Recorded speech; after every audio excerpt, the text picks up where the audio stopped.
Please turn your Bibles to the book of Jude as we continue our journey through the Bible. The book of Jude, and it's just before the book of Revelation and just after 1st, 2nd, and 3rd John. Jude, as you know, is a single chapter, so there's no other chapters to turn to, but it does have 25 powerful, potent, practical verses to it. In today's message, we're only going to be looking at the first 4 verses. The title of this message is called Contending for the Faith. Contending for the Faith. And that is, by the way, what this letter is all about. It's about contending for the Christian faith. The Epistle Jude is probably the single most neglected portion of the New Testament Scripture, and yet a careful study of its content shows how vast it is in its outreach for such a short epistle. And as you look at the scope of what's going on in so many churches, you rarely ever hear messages on the book of Jude, or this passage or this book even preached today, but yet it's so relevant in its message for the times that we're living in. And it is a letter that's given over to the theme of apostasy that had its seed form in the beginning in the 1st century of the church history and consummates at the end of the age. It has been called the Epistle of Apostasy or the Acts of the Apostates by various expositors. And although Jude originally wanted to write a different letter, he became convinced that it was necessary to write this letter based on the presence of unbelievers among the Christian community.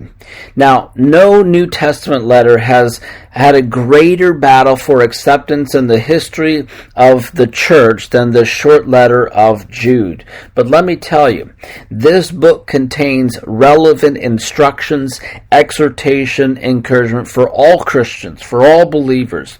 It is the inspired, inerrant Word of God. It has the same quality, characteristics that holds the test and scrutiny as all the other books in the Bible.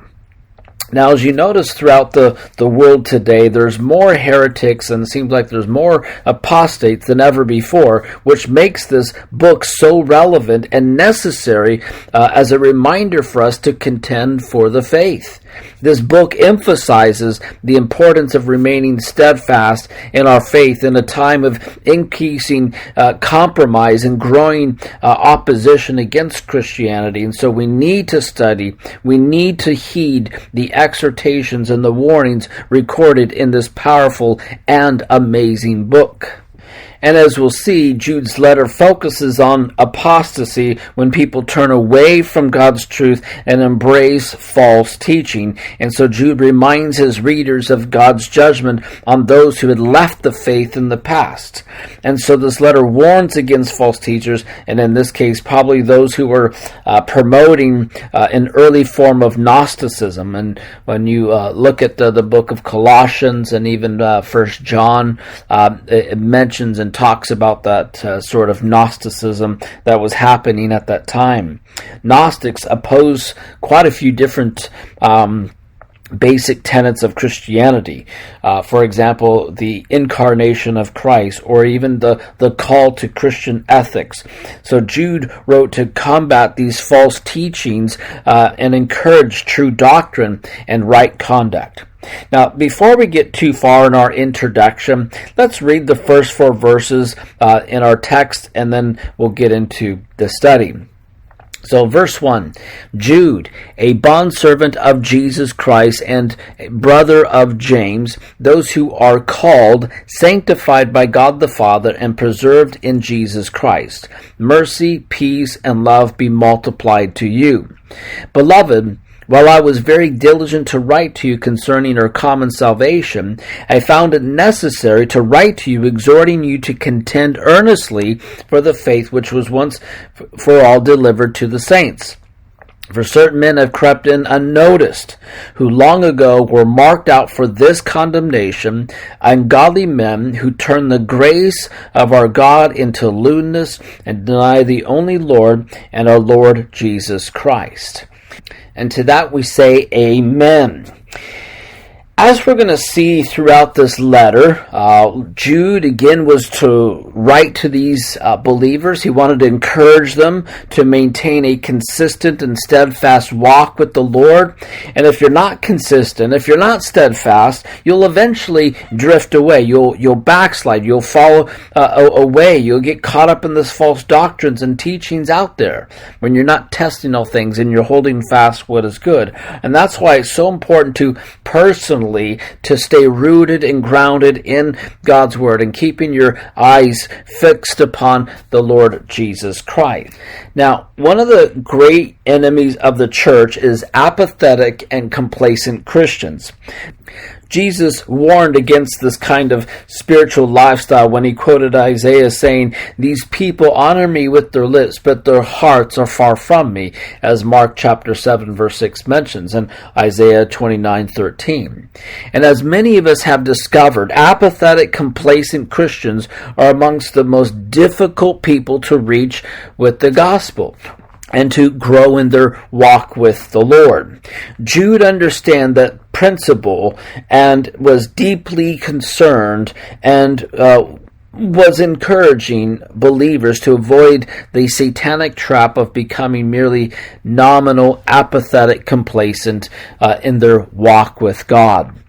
Like Peter, Jude believed that the best defense against nominalism and against the false teaching was a strong, offensive, dynamic faith in Jesus Christ. We need to contend earnestly in our faith and for our faith. Now, as we look at the book of Jude as a whole, there are 613 words, 25 verses within the single chapter in the shortest book that's before us, and there's 8 illustrations from the Old Testament. Each contains fascinating implications and practical applications. The doctrinal and moral apostasy that is discussed by Jude, as we'll see in verse 4 through 18, parallels that of 2 Peter chapter 2. And it is believed that Peter's writing predated Jude for several reasons. One was that 2 Peter anticipates the coming of false teachers, while Jude is dealing with their arrival. And then secondly, Jude quotes directly from 2 Peter chapter 3 verse 3 and acknowledges that this is from an apostle. As you'll see in verse 17 and 18 of Jude. So Jude most likely came after 2 Peter. So the writing of this book is around 68 to 70 AD or so. It was most likely written in Jerusalem before the destruction of Jerusalem. As we've also already mentioned, Jude's letter focuses on apostasy, when people turn away from God's truth and embrace false teaching. That's just one idea there. There's many other ideas of what it means to be an apostate. Those who refuse to learn correct doctrine are susceptible to false teaching because they're not grounded in God's Word. This is why it's so important to get rooted and grounded in God's Word. From Genesis to Revelation, cover to cover, knowing God's Word, testing all things, hold fast what is good. It's imperative to understand the basic doctrines of Christian faith in order to recognize the false doctrines and prevent false teaching, wrong teaching from undermining our faith and hurting others. And so Jude is concerned with apostasy. An apostate is a person who professes to be a true believer, but who, as a matter of fact, has never been regenerated. They've never been born again. Apostasy isn't simply a question of denying Jesus as Savior. Peter did that, right? Peter was a true believer who buckled under the pressure of a crisis, but he really loved the Lord and demonstrated the reality of his faith by his subsequent repentance and restoration. Judas Iscariot was an apostate. He professed to be a disciple. He traveled with the Lord for those 3 years of ministry. He served as a treasurer, but finally revealed his true self by betraying the Lord for 30 pieces of silver. Apostasy is a sin leading to death, one that lies beyond the responsibility of believers' prayer, as 1 John 5:16 mentions, and it's impossible to renew an apostate to repentance, since he crucifies to himself the Son of God and puts him to open shame, as Hebrews chapter 6 verse 6 mentions. As it says also in Hebrews chapter 10 verse 26 and 27, it says, "For those who thus sin willfully after receiving the knowledge of the truth are no longer remains a sacrifice for sins, but certain fearful expectation of judgment and fiery indignation which will devour the adversaries." So as we've already noticed, the seeds of apostasy were already growing in the early church, not too long after the church started. In the book of Acts, do we see these certain men have crept in? Paul even warned this in Acts chapter 20, verse 29 and 30. He says, "When the Ephesian elders, after his departure, savage wolves will come in, not sparing the flock, which were among yourselves, men who would rise up, speak perverse things to draw away disciples after themselves." So Peter gives a detailed portrait of the apostate false teachers who would rise up in the last days. We saw this when we were going through 2 Peter chapter 2 specifically. In some respect, his description closely parallels which is given by Jude. But actually, the differences between the two passages are more significant than similarities. Jude makes no mention of Noah, the flood, or Lot. Peter admits a mention of Israelites who were saved out of Egypt, or Michael, the archangel, Cain, Korah, or Enoch's prophecy.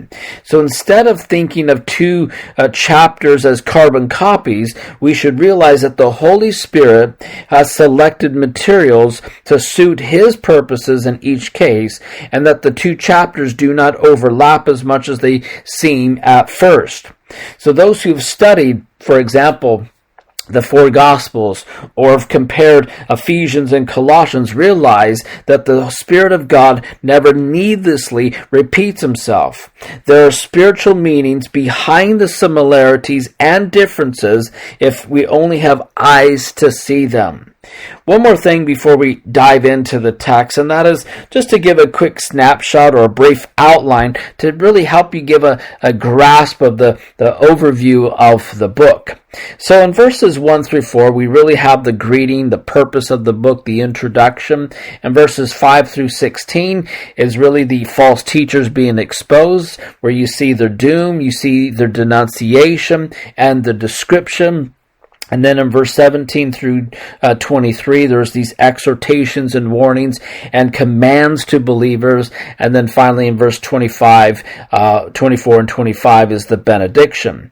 Or you can even outline it as this. The first 4 verses is contending for the faith, and verses 5 through 16, apostate from the faith, and verse 17 through 25, keeping the faith.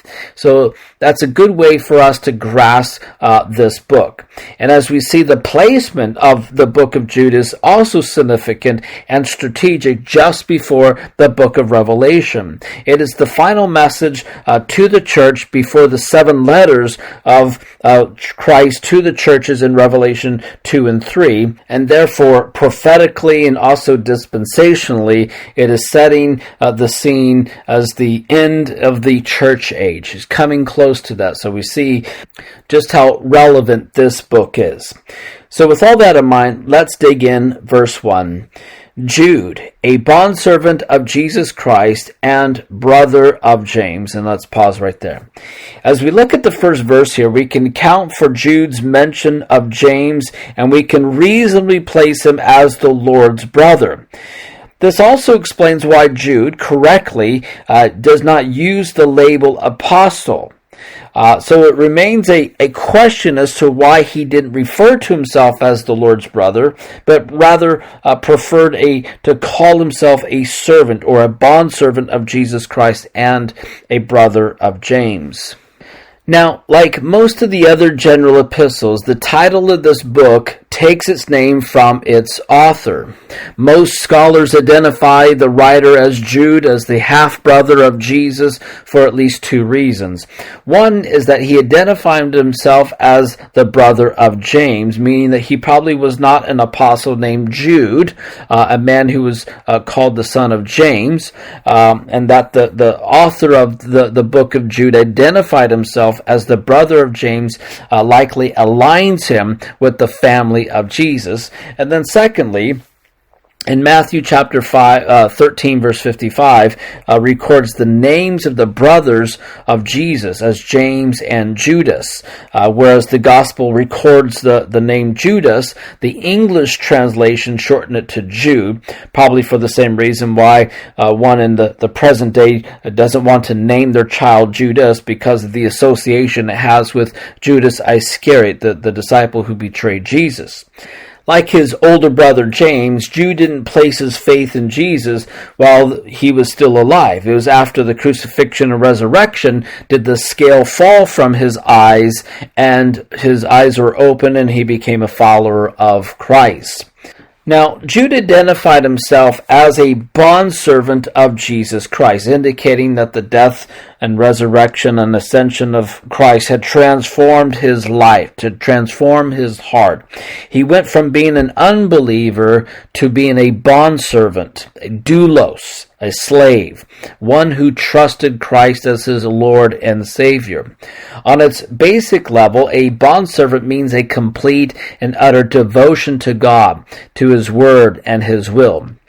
And to also simply what a bondservant does is that whatever needs to be done, you do it. There's no excuses, no matter how tired, how frustrated, or whatever else, you keep pressing on. It's dedicated to following God in all things. A bondservant is to love as Christ loved, to walk as Christ walked. We can also see, as Galatians 2:20 says, as Paul says, I have been crucified with Christ, it is no longer I who live, but Christ lives in me. And you see the brokenness, you see the surrender of a person's life when they are a bondservant of Jesus Christ. So your goal as a bondservant is having that surrendered life, but you're just going to serve the Lord Jesus Christ. Then Jude says that he is a brother of James. So James was not one of the apostle named James, but another of Jesus' half-brothers. He's referred to in Galatians chapter 1, verse 19. In the days of Jesus' ministry, again, as we mentioned earlier, that his brothers didn't believe in him. We see this in John chapter 7. However, Paul recorded that Jesus, after his resurrection, made a personal appearance to James, as 1 Corinthians 15:7. And Jesus' time with James must have affected him so profoundly that he became a believer. So at some point, Jude was also converted. Now, James was martyred around 62 AD, a few years before this letter was written. James was well known among the believers, and his name was still highly regarded, and thus James could simply identify himself as James' brother, knowing that there would be no mistakenly of his identity. Oddly enough, though, Jude didn't refer to himself as a brother of Jesus Christ. It would seem that this would have carried even more authority. And like James, Jude simply identified himself as a servant or a bondservant of Jesus Christ, not as Jesus' brother. As believers, they focused on their spiritual relationship with the Lord and considered themselves privileged to be called His servants. And to describe themselves as servants, the believers were expressing their absolute devotion and submission to Jesus. The New Testament teaches that true leaders must serve others. And Jesus exemplified this throughout His life, as you see in the Gospels and also even in Philippians chapter 2, verses 5 through 8, you see that case in point. Verse 1 continues, "To those who are called, sanctified by God the Father, and preserved in Jesus Christ." With the phrase "to those," we are wonderfully joined with the realization that Jude's letter was intended for many people. So he wasn't singling out a person in a list, nor was the letter limited to a particular church or area. He's writing to the masses of people, of men and women, and perhaps even multitude of churches. And he addressed it to believers in whom he described in a beautiful triad of divine grace on a believer's life. This verse also tells us something, what it means to be a Christian. So notice, first of all, to those who have been called. This is one of the great biblical description of believers. You're called. Believers have been called to be saved. Being called is also referred to as elected or chosen or predestined. God's Spirit calls people out of darkness into the light of Christ, convinces them, convicts them of their sinfulness. He shows them what Christ can do for them, and then helps them accept Christ. As many as received him, to them he's given the right to become children of God, as John chapter 1 verse 12 says. And this occurred by God's grace and kindness and mercy and love alone. God is the initiator. His will beckons us, and we come because he called. And just as Paul says that the believers called according to God's eternal purposes. And I love how Romans chapter 8 verse 28 through 30, you're going to see when you read those verses, 5 wonderful words relating to this particular calling. There is the foreknowledge of God. You see the predestination, secondly, the called, justified, and glorified. So those are the 5 words that pertains to calling. We are called. So God, by his Spirit, has called us out of darkness into his marvelous light, as 1 Peter chapter 2 verse 9 mentions. He called us or invited us to himself. We see this in Ephesians chapter 1 and Matthew chapter 20. And this is a heavenly calling, as Hebrews 3:1 says, a holy calling, as 2 Timothy 1:9, a high calling, as Philippians 3:14. And we're to make our calling and election sure, as we saw in 2 Peter chapter 1 verse 10.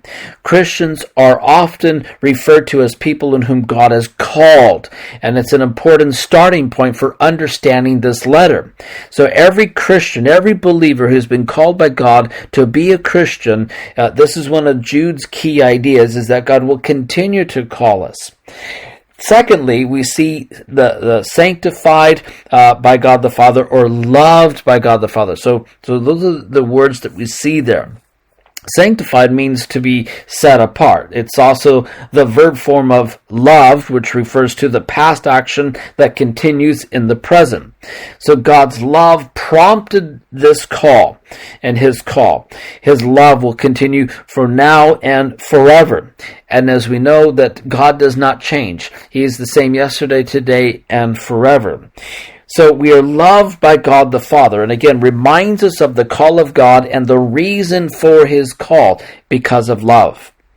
Believers across the ancient world, when facing persecution, can count on the fact that they could be enfolded by God's love, and had become their Father by adopting them as his children, as Galatians chapter 3 mentions.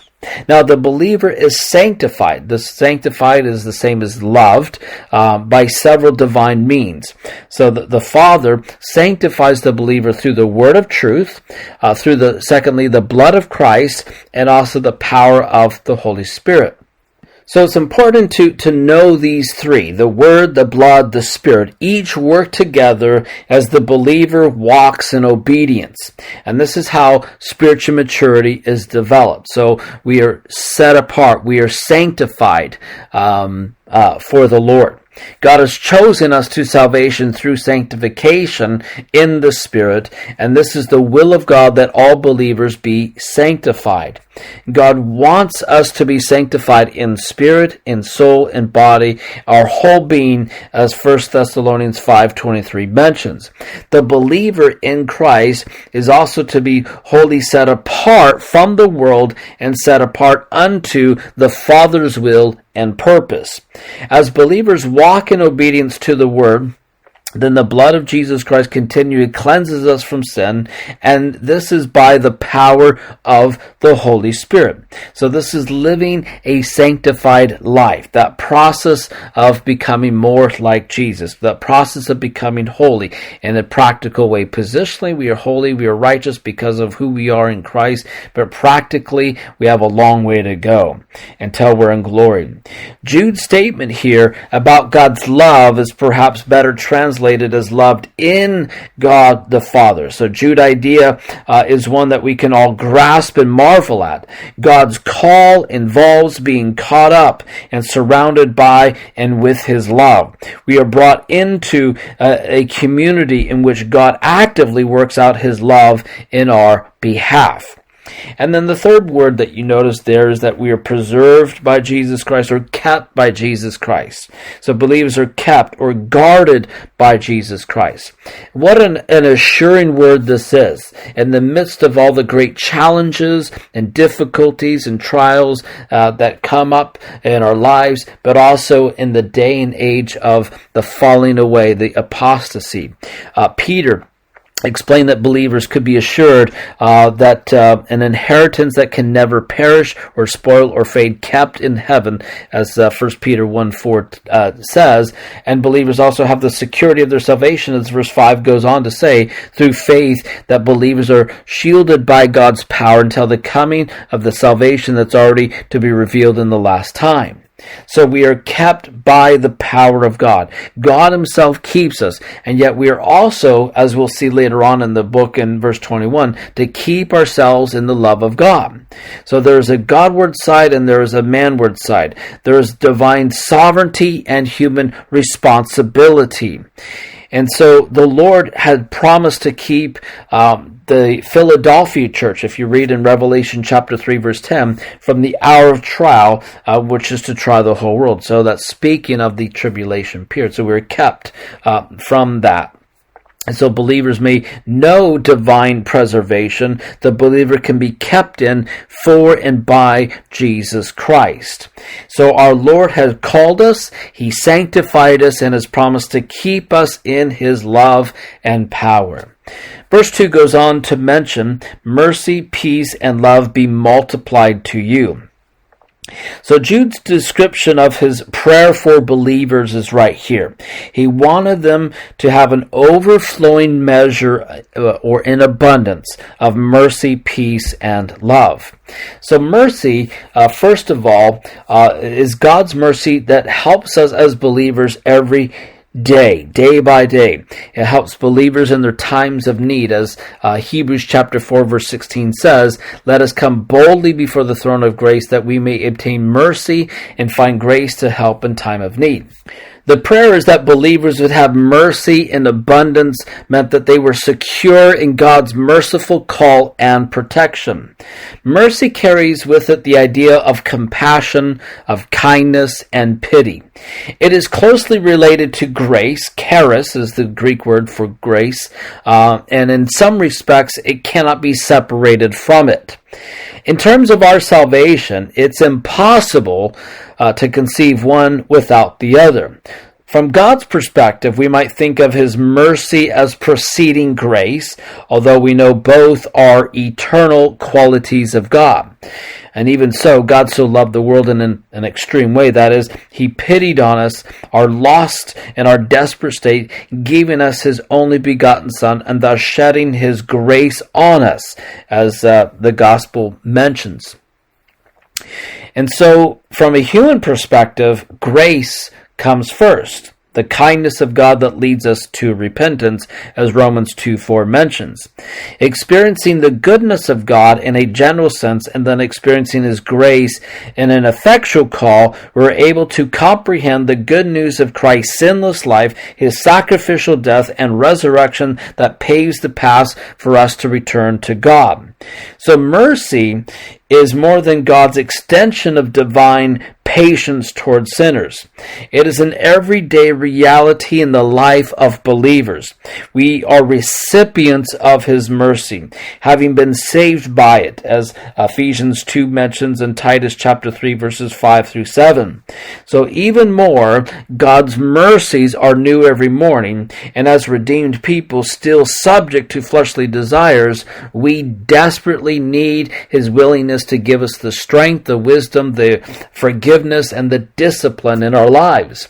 When we confess our sins, he remains faithful to his covenant promise and mercifully forgives us and cleanses from all sin, as 1 John 1:9 tells us.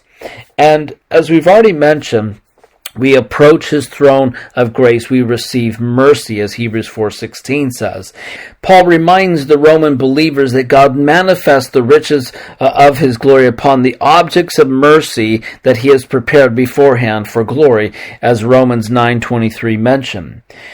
The next phrase that you see, or next word I should say, there in verse 2 is peace. The verb form which means to join, and thus making peace is bringing together that which has been separated. Christ brought justifying peace through his shed blood, enabling sinful people to be declared in right standing before a holy God. But Jude here seems to be writing about sanctifying peace, the tranquility in which we as redeemed people stand. And so this includes knowing that our sins are forgiven, that they're no longer enemies of God, we're under his wrath, and bound for an eternity in outer darkness. That's who we were before Christ. But even more, there is peace knowing that we are adopted as children of God. As we mentioned earlier, that he walks with us through every trial. He enables us to be ambassadors of peace in a hostile world that's against him. And ultimately, when the king returns, he will establish his peace throughout a restored creation, so that even in the animal kingdom, predator and prey lie down together in absolute peace. It is a peace that cannot be explained in human terms. It is a peace that passes all understanding, and it is a peace that abides deeply within our spirits, even when all around us is chaos. As Jesus says in John 14:27, "Peace I leave with you, my peace I give to you, not as the world gives, do I give to you. Let not your heart be troubled, neither let it be afraid." So believers need an abundance of inner peace and quiet confidence as they face the turmoil that's happening in their world and as they stood up to these apostates and these false teachers. Peace with God brings the peace of God. It is a peace that settles our nerve, it fills our mind, it floods our spirit, and in the midst of the uproar around us, it gives us the assurance that everything is all right. And then lastly here in verse 2, Jude writes that of love. Agape love, the divine love that is directed toward us by the Lord. So the more we become more like Christ, which happens in the process of sanctification, the purer becomes our love for him and for others. Jude had just assured us that we are loved by God. That sanctification process, a divine, unfathomable reality that burned deeply in the heart of God before creation, continues now and will extend into the future. And so a blazing torch whose light cannot be diminished by time, whose warmth cannot be vanquished by the icy gales of a sinful and fallen world. The agent of this love is the Holy Spirit, as Paul writes in Romans 5:5. God is love and has been poured into our hearts through the Holy Spirit who has been given to us. So we do well to remember that God's agape love must be distinguished from brotherly love, Philadelphia, family love, storge, or erotic passions, eros. So there's different levels and different degrees of love. Now, while they all have their proper places, God's love, the agape love, surpasses all of them and serves as that guiding, that direction, if you will, the North Star, which all other affections are properly aligned. Love comes from God. For God himself is love, as 1 John chapter 4 mentions. So believers who are grounded in God's love can resist the lies of false teachers and remain solid in their stand against persecution and trials and temptation. The love of God, which fills the hearts with peace and assurance of the soul of mercy. We see God's love forgives, it strengthens, and it leads us. The blessing of God, among them mercy and peace and love, are unending and irrevocable. The deeper our understanding of them, the greater responsibility to walk in the path of good works God has laid out before us in eternity past. And this includes defending the Christian faith against those who attack it on the outside and those who try to corrupt it from on the inside. The last thing that you notice there also at the end of verse 2 is be multiplied to you. So now the believer needs these three divine attributes, these qualities, to be multiplied in their life abundantly. So when there was this great departure from the faith, mankind rejects the mercies of God, the peace of the Holy Spirit, and the love of the Father. The believer needs this threefold cord to bind them closer to God more than ever before. So this is a promise. This is the assurance given in this salutation. Now, Jude turns his attention, as we see starting in verse 3 and 4, which draws your attention to the purpose of this letter. It is here that Jude explains his reason for writing this letter, to introduce what follows and to impress the urgency of his subject on his readers. So notice verse 3. Beloved, while I was very diligent to write to you concerning our common salvation, I found it necessary to write to you, exhorting you to contend earnestly for the faith which was once for all delivered to the saints. So there's two phrases that you notice here in verse 3 that seem to leap from the text. First is Jude's intention. I was very diligent, or he was eager to write. And then secondly, I found it necessary, or I felt I had to write.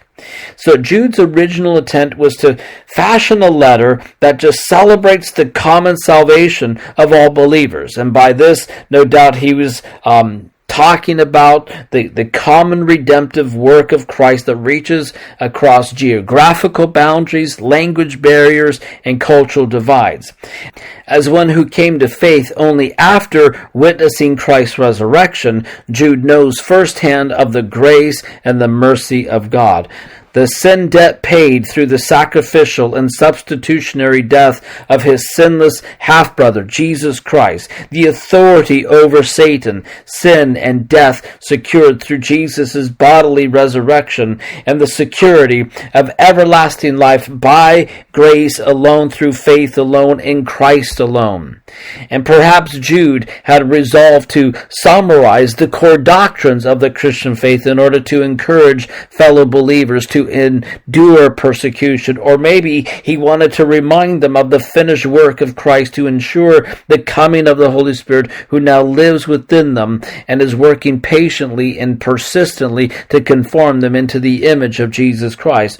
Or possible that he wanted them to persevere in their faith, to live in the light of eternity, and to look forward to the return of Jesus Christ, who dramatically ascended from the Mount of Olives decades ago when at the writing of this.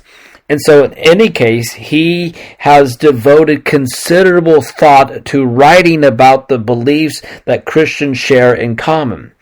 It seems that he was just going to be celebrating the grace and the goodness of God. But then it took a turn when an issue arose that he felt pressed to address it. This urgent concern about false teaching caused him instead to write this letter denouncing the false teachers and the apostates and appealing to Christians to contend for the faith. Now, before we talk about contending for the faith, let's talk about the first part of this verse. As it starts out with the word beloved. So it's the word agape, as we mentioned earlier. So it speaks of divine love. So the believer in Christ is loved of the Father. And Peter calls the saints beloved also in 1 Peter chapter 4, verse 12. And so the Father spoke of his beloved Son in whom he is well pleased, as we see in his baptism in Matthew chapter 3. And we also see it in the Gospel of John chapter 3, verse 16. So believers are also beloved of God the Father. It is pure divine love with all the qualities, as we read in 1 Corinthians 13, which describes this unconditional love. The unbeliever and unregenerate do not have the things of the Spirit of God. One has to be born into the family of God, where you're born again, supernaturally, heavenly, spiritual birth, to become beloved of the Father. So when Jude gave all diligence to write to you about the common salvation, he was about to write to the believers that the salvation which was common to all, and that salvation that they had all experienced.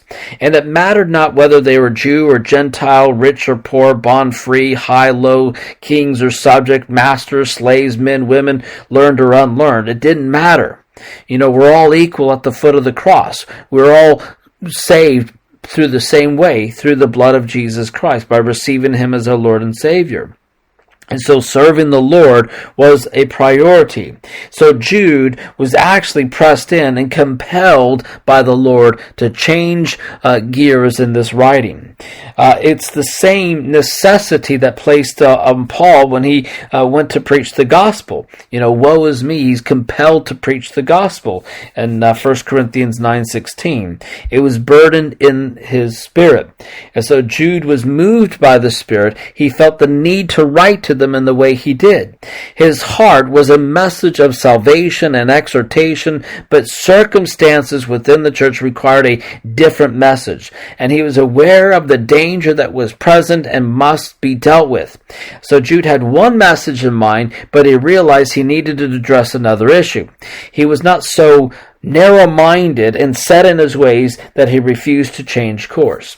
And that's the way you need to be as a leader, to be led by the Lord, not by your own thoughts and direction, but by the Lord, by what he wants to do.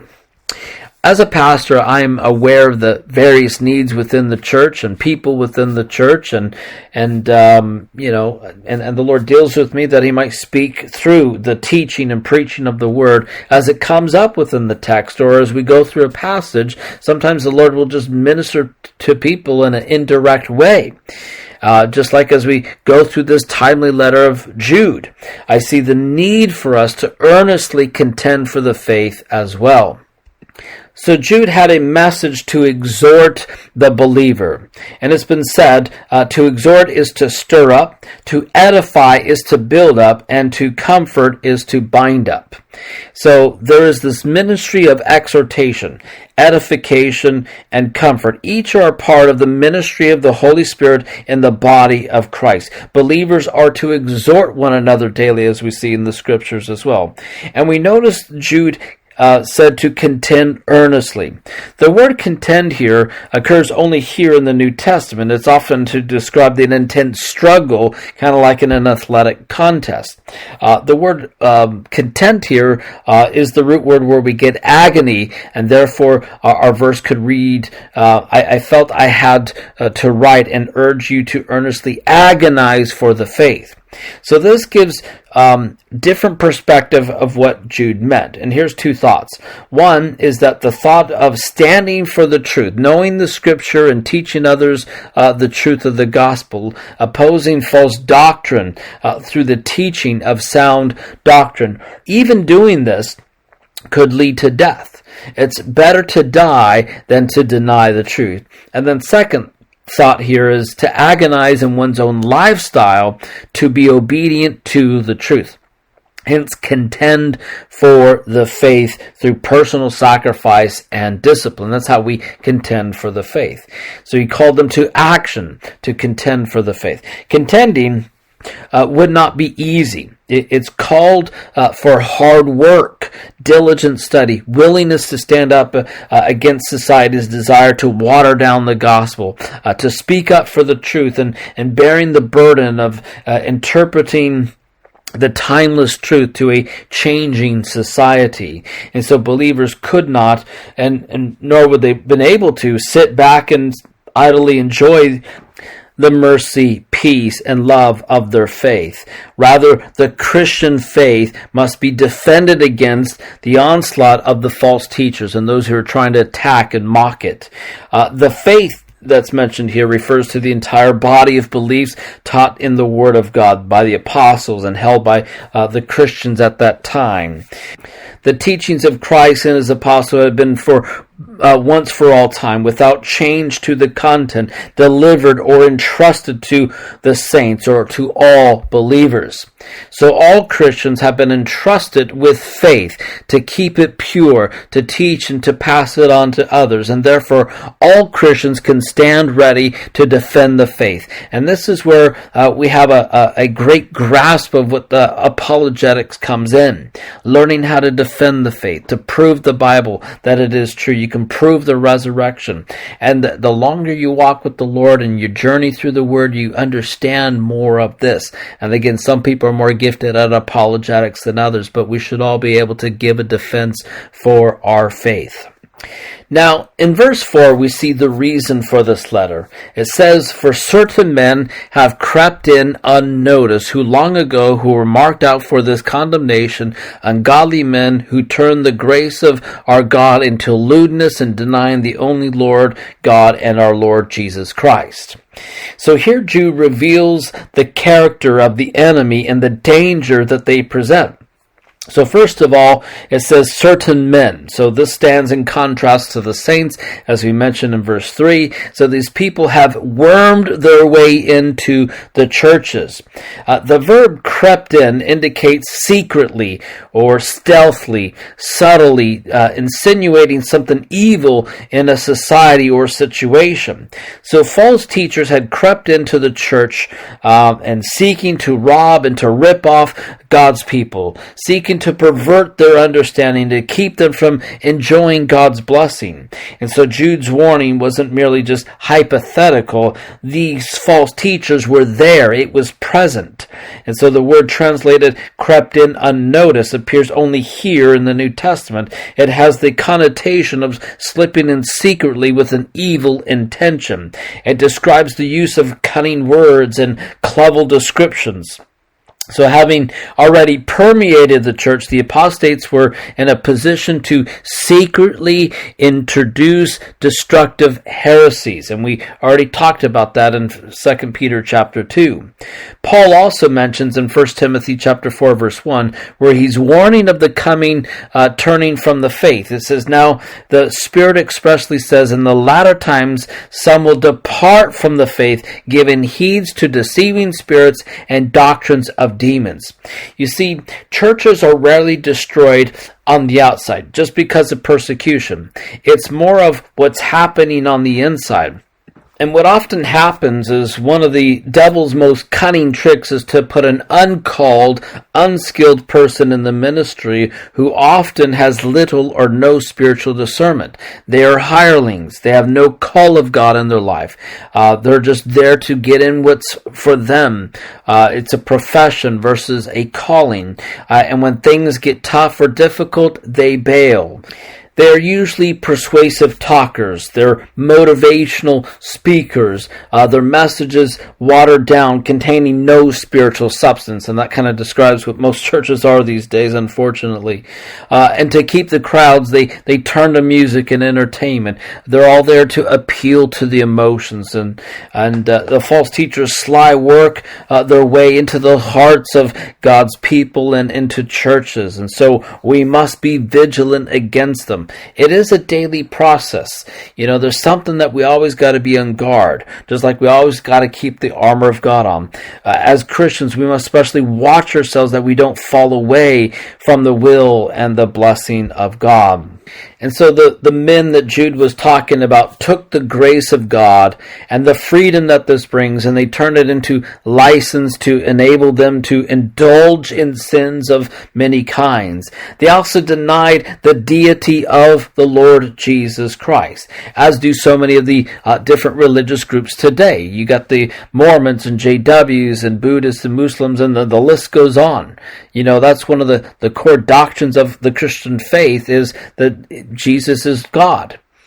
And every church, again, of God that loves the Lord and His Word should be on guard.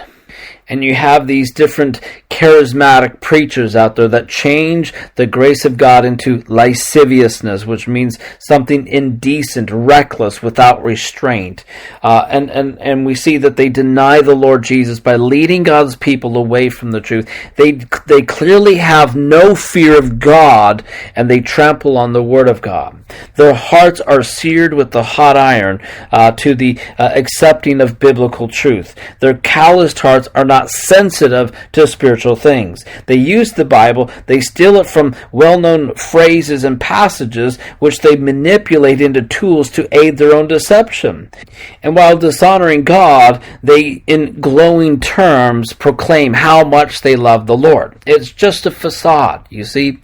To be sure, there are many false teachers outside the church who propagate lies, deceptions, and openly proclaim their opposition to Christianity. However, the counterfeit pastors and prophets and elders and deacons and leaders and teachers within the church are also so dangerous. Attacks from the outside of the church often unite the church. When there's persecution, you see the church start to unite even more. Sometimes it weeds people out. It really just tests where people are at. But attacks on the inside, coming from false teachers, usually divides and confuses the flock. And such false teachers crept in unnoticed, infiltrating the fabric of the church, orchestrating as much harm and damage as possible. And as a result, genuine fellowship and worship and ministry and evangelism, it all falls away as the church succumbs to the devastating errors, both doctrine and practice. The New Testament repeatedly warns of the dangers posed by apostasy and the false teachers within the church. And this begs the question, how could this happen? It happens when you're not discerning. It happens when you're not protected and having your guard up. You're not testing all things and holding fast what is good, you know. And so their teaching didn't sound so false at first. It was subtle and easy to follow, so it had lulled some of the believers away from the truth. So it doesn't happen overnight. It's little things that slowly creep in there. When the false teachers not only had sought to destroy the church from within, working in an underhand manner to bring their doctrines and their ideas. And although these teachers introduced their perverted teaching carefully, any deviation from the truth is no longer truth. For example, many taught that Christians can do whatever they like to do without fear of God's punishment. So this reflects a weak view of God's holiness and justice. Peter explained it this way in 2 Peter 2:1. It says, they secretly introduced destructive heresies, even denying the sovereign Lord who bought them. So both Peter and Jude used the same Greek word meaning to smuggle or to worm their way in. And so thus these false teachers didn't belong in the church. They were no better than the intruders among the believers. And one of the most important tasks of elders and pastors is to protect the flock from the wolves, from false doctrine, from those who would cause harm and division. So important to teach people the Word of God so they know the Word, they can discern for themselves the teaching and the doctrine that is being presented. And this is one thing that you want to see every person in the church to see and to read and to know God's Word, to understand God's Word and to surrender to it. So these certain men had wormed their way in unnoticed. It was an underground movement of stealth and deceit, like little cockroaches that crawl around at night unnoticed. These wicked men, like a few drops of poison in the water system of believers. Maybe Jude had visited the church and stepped in one of these guys, or just like after rain, what happens? Just kind of like we're experiencing right here in Victoria lately, all this rain, you see all these snails and slugs that come forth out of hiding. They slime their way along, chewing and devouring all that is in their path. Same thing with these apostates and false teachers. Anyways, so with the fresh blowing wind of revival in a church by the Holy Spirit, immediately comes the spiritual pretenders who have made a base profession of grace to whisk the newborns and the believers and the just came to the Lord. They have no foundation. They're unstable, trying to suck them away. They're not going to go after the mature believers. They're going to go after those who are just new in the faith, weak in the faith, unstable. So these certain men who long ago were marked out for this condemnation. So it seems to say that God selected these particular individuals to be doomed, but that's not the meaning. We don't see in the Bible teaching that some are chosen to be damned.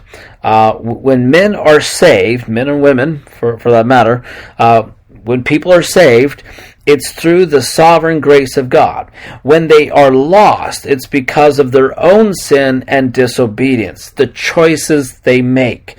This expression teaches that the condemnation of the apostates has been determined long beforehand.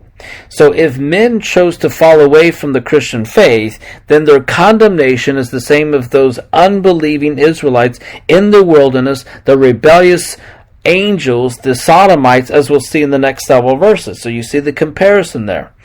They're not foreordained to fall away, but once they do apostatize by their own choice, they face the punishment predetermined for all apostates and false teachers.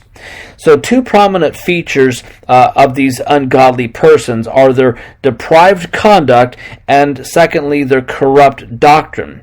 So in their behavior, they turn the grace of God into lewdness. So they twist Christian liberty into license and pervert freedom to serve into freedom to sin. So in their doctrine, they deny the only Lord God and the Lord Jesus Christ. They deny his absolute right to rule, his deity, his vicarious death, and his resurrection. In fact, they deny every essential doctrine of the person and work of the Lord. These false teachers will eventually receive their just reward. They long ago were designated for this condemnation as ungodly. So ungodly means unrighteous, lawless, those people whose sinful conduct stems from the total lack of fear of God.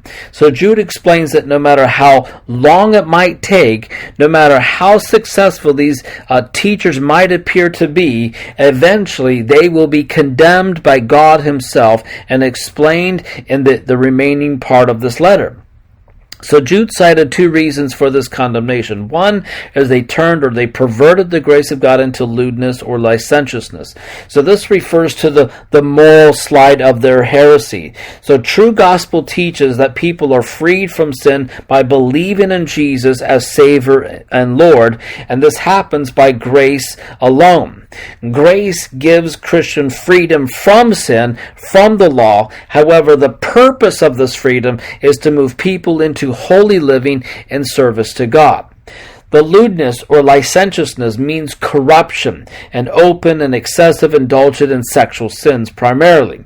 Licentious people have no sense of shame or restraint. So these false teachers and apostates perverted or twisted God's grace, saying that freedom from sin means that people can live any way they want to, any way that they please, fulfilling their sinful pleasures without restraint. And in their arrogance, these false teachers claimed that their privileged status within God's grace puts them above moral law. And then secondly, we see they deny the only Lord, the Lord Jesus Christ. So this refers to a doctrinal slide of their heresy. So with their flagrant sexual sinning in the name of God's grace, these false teachers were denying Christ as their master, as their Lord, replacing them with themselves and their appetites and their fleshly desires. And while claiming to know God, their actions denied him. They taught lies, and in doing so, they denied the basics of the Christian faith. Such a denial also ends in judgment and destruction. So God is warning it should not be ignored. Pastors and congregations should be diligent in discernment, ever watchful for Satan's attempt to corrupt God's truth and destroy his work. They should support their pastor, who God has called to lead the flock, to protect them from the wolves that would come in sheep's clothing. As Peter also writes in 1 Peter chapter 5, verse 8 and 9, "Be sober, be vigilant, because your adversary, the devil, walks around like a roaring lion, seeking whom he may devour. Resist him, steadfast in the faith, knowing the same sufferings are experienced by our brother in the world." So the threat is real.